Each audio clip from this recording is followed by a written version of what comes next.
Hey guys, it's Nikki from Nick Snacks. Today we'll be making homemade tomato sauce, spaghetti sauce.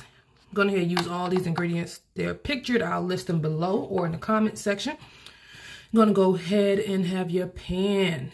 Put it on the stove. Put some olive oil in it. I don't know how much. I just eyeballed it. Let it heat up. Ain't no exact measurements over here. I really did try though.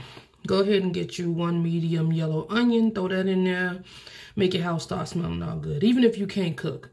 If you put some onions and some olive oil, put it on the stove, be smelling like Paula Deen up in there. You know what I'm saying? Be smelling like, you know, Julia Childs right here.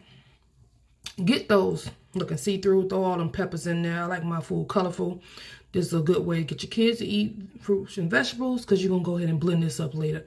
My kids going to eat it because they eat what I cook. If they don't eat, they just don't eat.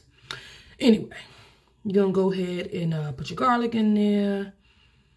Put your green onion in there. Take this whole pan, throw it in that blender. In the blender, you see I have those 4 aroma tomatoes.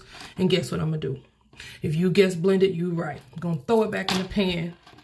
Then you're going to put your dry herbs in there, your bay leaf, and all your seasonings in there, and your thyme and whatnot. Put that whole can of fresh aroma tomatoes. I mean the crushed ones, not the fresh ones. You know what I mean?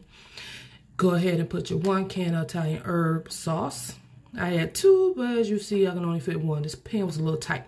Go ahead and add some sugar. I almost forgot to add the sugar, but don't forget to add the sugar. Go ahead and cook this on medium for about an hour. Let it, you know, simmer. All the juices get all up in there and whatnot.